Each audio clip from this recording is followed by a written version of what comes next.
Well, okay. It's the Today with Baby May show. I know you're not expecting to see my ugly mug here, but about 10 minutes ago, May came out and shared with me, asked me to watch a video that she had done. And she did it in a little hometown of Chateau with Yes. a young 20-year-old woman who is the live-in partner of her nephew. Yes. And I thought it was going to be the usual video, which is always fine. But this one really kind of struck a chord with me. And I felt compelled to ask May her permission to allow me to do a little bit of an introduction on this video. And I really want to encourage you, if you can, if you're going to watch the video, number one, and I know this sounds like a YouTube trick, and it's not, but to watch it to the end, because the words of wisdom that come from this 20-year-old's mouth just really struck a chord with me. And if I would encourage you that if you have children, to watch this video with your children. And I think it'll become apparent as you watch why I say that. And if you are a child with a parent available, when I say child, a grown man or woman, but if your parents are with you, to maybe watch it together or share it with somebody that's in a similar situation. I think this video is one that is going to, as it did me, is going to truly move you and have an impact on you. I think this video is a video that inspired me enough to want to do an introduction for it. And something that you would share with coworkers, friends, family, or those that you love. And just as a reminder, a little teaser, if it will, this video reminds us all to hold those that we love very, very close, because we never know when the time is near or when the time will come that they are taken from us. So here's the video that Baby May did in Chateau. Yes. Hello everyone, welcome back to my YouTube channel Today with Baby May. So today, I meet my, what's the name that? Dinah Joy. Wife to my nephew guys. What is your name? My name is Dinah Joy Ligahig Limada. How old are you? Well, I am 20 years old. Okay, 20 years old. Where are you from? Well, I came from Bayawan City, but Okay. because I have already a husband, or we're not yet married. Okay. We're just from now we are a live-in partner. So I am here at Shaton. Oh, okay. So you're living in Bayawan before? Yes. So you have your family there in Bayawan? Mm-mm. Oh, okay. So where in the Bayawan? In the proper or in the province? At Bayawan, Barangay Kalumbuyan, Bayawan City. Ah, It's a barangay. okay. And then from here in Shaton, go to the Bayawan, how many hours? It's more than 1 to 2 hours. Oh, okay. Yes. So you're married now with your partner? Yes. Okay. Where you met your live-in partner? We met during the what you call a fiesta Okay. in our barangay. Okay. She go there. He go there, Okay. and then we met that time. Okay. And then how many years or a month for a live-in partner? Probably we're now a 1 year and a half as a live-in partner. Wow, congrats. Thank you. Okay. And then do you have a work? Yes. Actually, 1 month for my job. Oh, okay. 1 month. I Where? am a freshman. This is also my first job Oh, okay. because last year, is it okay if I share Yeah, my, okay, you know, sure. last year, 2021, 2022, I already started my first year college. Oh, okay. Yes, first year college at that time. But during our second sem, that was also that my father died at that time, Oh, so sad. Okay. and yeah, I don't have any choice because I missed some of the activities, my school and my studies. So I don't have any choice just to stop my studies because my father died and my mother she has no work, Okay. so no one can finance my studies. So my boyfriend, me and my boyfriend planned that time that we're going to live in. So Okay. I think because I don't have any choice, so Okay. uh, his parent and my mother talk about that, and it's okay. So now I find a work. So I am a sales lady for one of the known bakery here in Shaton, which is the next bakery, and I am so thankful also that our boss Okay. accept me for that work, and I thank God that even though you know, I'm sorry for being emotional It's because okay. every time I remember my dad, because for me I experienced this. It's so hard if you don't have a parents to guide you, because this is my I didn't I didn't want to be my life to become like this, Okay. because I have a big dreams for me, so that I can pay my parents. And now because I don't have any dad, I'm made everything. I do everything my best, a hard work, Okay. and my salary I send it to my mother. So You how know, much your salary a day? a day my 300 pesos. 200 pesos. Yeah, And then how old your dad before he died? 56 years old. 56 years old. And then how many years? 1 year. 1 year. He passed away last year. Oh, last year. What Yeah. happened your dad? Um, it's like a bubble that we can't see him that he's sick. It's Okay. just like Like um very fast? fast. Like we don't know if he has a you know um we can we didn't see that he lay down or anything that Okay. makes us worried that he's sick. No, it's like going to attack like that, Oh, okay. and that's why until now we can't accept that he passed away. You not bring in the hospital for the At that admit that time? at that time we bring him at the Mm-mm. hospital, but the doctor said that It's already, dead on arrival. oh my God, it's so sad. And then from your house and go to the hospital, how many hours is far Uh, away?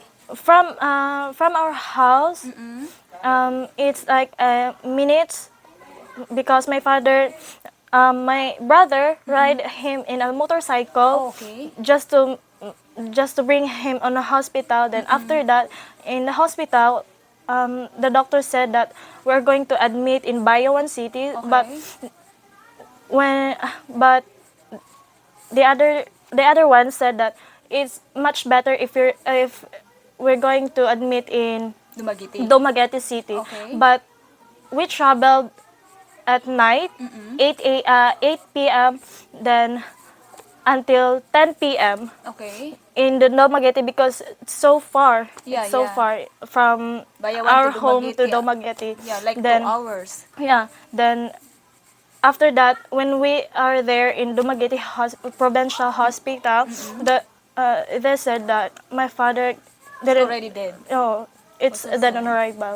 So sad. And then that time, if your example your father is still alive, and then you come back to the school, what course your plan before? Actually, I'm taking up the Bachelor of Science in Hospitality Management, Oh, okay. because one of my big dream is to become a bartender in a ship Oh, like that. okay. Okay. And I know that we are poor. That's why I do my best just to pay. But my father, no, you know, he passed away. So I think it's better to find a job Okay. and to support my, even though in a little I can Yeah. support my mother for the financial, because my mother is already a citizen, a senior citizen. How old your mother? She's already 62 years old. And then how many do you have the sibling in your family? We are six, You are and I six. am the youngest one. Ah, okay. So that is only your support your family. Yes, my salary. Oh, okay. And every week I send my salary, half of my salary, to my mother to finance, their uh, um, their needs at home, Okay. because my sister in Manila, she's already also married, so she has already a children, so she can't really give to my mother for the allowance every week. So Okay. even though my salary is not so big, but Not so enough for help yes, to your family. yes, but then half of it I give it to my Yeah. my mother. Okay. So you mean is you're only to help to your family because your Yeah. other sister is have a family. It's so Yes. sad because about your parents, your dad is dead, and then now you like to for your wish come true for your Mm. back to the school, but I hope someday if you Yes. have the money, let us see, and then yeah, that is a life. Yeah. Yeah. So I re- I do really want to go to school, but sadly, the financial, yeah. I don't have any financial to support my studies. That's why I find a work, and I know that soon, this school is always there, and Yeah, I yeah. know that our age is not the hindrance if you are willing to pursue your How old dreams. again? I'm 20 years 20, old, okay. And then your husband, how old? turning 21. 21, Yeah. okay. And then, so, it's so sad, guys, about the life story because of dad. And then, he's dead, the dad. And then, he want to back to the school, but she not have a money because she's a support to the family, sending to the mother because the mother is 60, 2 years old. 62 years old. Already senior citizen. Okay, so uh, if you back to the school, where the school the school in your province in here Dumaguete? Maybe in our city, In the Bayon City, but okay, if I have an opportunity to grab the opportunity to study in Dumaguete City, well, it's my pleasure to accept that I can, I can school in Dumaguete City. and then third year college. If I didn't stop, yes, maybe this year I am at a third year Third college, year but college. because I stopped my studies, I will be back in first year First college. year college. Yeah. So you need the 3 years 3 years. 3 years for study, guys. Yeah. Before she's graduating for the college. Yes. And then, what time for your beginning your job? Um, I started my job every week. We have a shifting because our duty is only 8 hours. Oh, okay. So we have a shifting time, and for this week, Monday, we're going to start at 1 p.m. and it will end on 9 p.m. And in the other next week, Okay. in the other week, we will start it at 4 a.m. and end up 1 p.m. Oh, okay. And then how many people working there? A lot, because there are a lot of bakers, but for us as a sales lady in that bakery, Okay. we have four Horses ladies working. four that working. Oh, okay. And then, how do you apply there in the bakery? I apply it in a way that I pass biodata. Biodata. Okay. Biodata. Then I was so thankful that the boss, uh, he calls me through my cell phone number Okay. that I'll have an interview, and I was thankful for that because during the interviews he accepted me, and during that day also he told me that if it is okay that when I'm going to start at that day. So Oh. yes, it's a big yes for me because after a long time I find a job. This is it. And I know that even though in every salary that I have, even though it is not enough, but I am thankful that I can send money to my mother for my support. Good, because you're very kind and you help to your parents. Yes. And then I will back to your the apply for a job. What kind for the interview in the bakery? Um, it just uh, asked me if where do I live, like Okay. that, and then how old I am, and then about my studies also. Oh, okay. Yeah, about if I already graduate, and then he told me that this bakery is so. Yes, I already passed his interview, Wow, and good. I'm thankful for it. Yeah. And then the question is English or Filipino? Filipino. It's a Filipino. It's good. Bisaya. It's Bisaya. good. It's good because it's so easy for answer for the Bisaya. Yeah, Yeah. yeah. Because in the but you good for the English. Thank you. Yeah. But Thank you. I'm very sad about your father. Yeah, it's so That's sad. why every time I remember my dad, I can stop my tears to fall because we are very close. Oh, you're My very dad, close to your yeah. dad. Because you're youngest, Yeah, right? yeah. I am the youngest, and every time I'm going to make a video on TikTok, Okay. yeah, he also wants to join me. Oh, That's your why, father. yeah. Oh. We have a TikTok video, Okay. and every time I miss my dad, I Oo. only look at our videos, and Okay. I can, Like memories. yeah, and I can find out that my tears is already falling. So yeah, it's hurt. That's why, for me, it's really hard if you don't have a parents, Yeah. because parents is you know our strength and also my weakness. Yeah. They're my strength and weakness. Before that did your father, what is her job your father? He is a farmer. He's a farmer. Yeah, and I'm proud for it he because even though my father is a farmer, but he provides all that we need. He Wow. is a responsible father. Wow. He give for your the first your the high school, elementary, Yeah. and in the college. Yeah. Oh, I see. So, and then your father is dead. That's why you stop the school. Yeah. And it's so sad. Because no one also accept if I'm going to become a working student, Okay. because it's that time it's COVID, so Yeah, yeah. no one will accept if I'm going to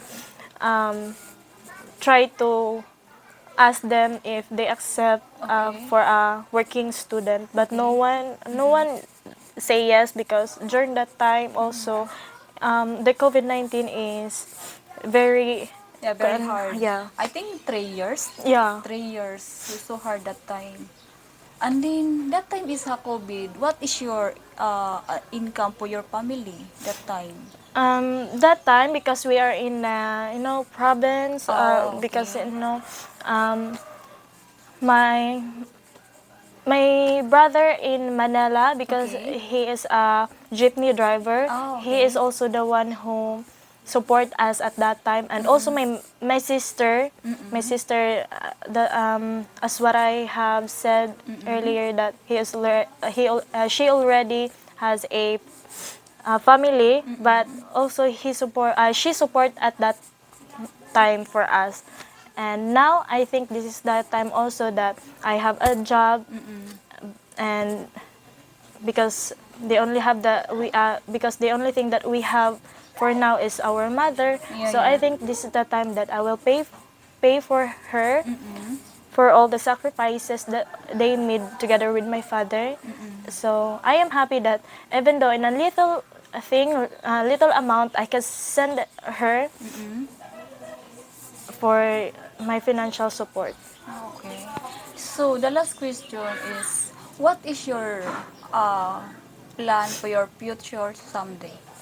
Well, this time, my plan is that if I has already a money to support my studies, I really, really want to go back to school. Okay. I know that my age, uh, if 10 years from now or maybe 5 years, Okay. know that my age is not a hindrance to go back to school, and so that I can find a job that has also enough to support my family. Yeah. Yeah, because it's good for your graduate the college because if the graduating the college is good for looking a job is Yeah, nice. yeah, Yeah. Yeah. But don't worry, you're young. yeah, Yeah, just yeah, only pray to God. yeah. Yeah. I always pray that already. That, Yeah. and also I know that my father, even though he's gone, but he will not forgotten. But I know that he is still for us. He's still there for us, who guide us Yeah, as yeah. our angel. So, so if you miss your dad, you're doing a TikTok. Yeah, Oh, okay. So you have memory for the TikTok for yeah. your dad. Oh, okay. So, what do you like to tell to all my subscriber or like senior age? What do you like to tell? Um, The first to my subscriber. Hello, everyone. It is my opportunity to talk in front of you, and I was so thankful that um, Ma'am May, Just call me ate. Ate, Ate May, Yeah. also give me an opportunity to talk with you today, and also to have an interview with her. And let's support each other, guys. Let's support Ate May, because I know that each of one have a kind heart, and please subscribe to her YouTube channel. And yeah, that's it. And let us always pray to God. Yeah, thank you so much. And what do you like to advise senior age Um, if they have the people for watching senior age? um, to all the youth out there who is listening right now, my only advice that cherish the time and treasure every moment that you have in your parents and in your loved ones, because you will never know or when is the time that the last time that you can see them. So treasure every moment with your family and friends and your loved ones. That's it. Because it's too late if you can show them the love that you have if if they are gone. Thank you so much, Joy. And then I know your first time in the Yeah, camera. yeah, it's my first time to be interviewed Yeah, here. thank you so much. I really appreciate that because you share it in my YouTube channel about your life story. So guys, that is my video today for interview to Joy. She is a wife to my nephew. And guys, see you next video. Bye-bye.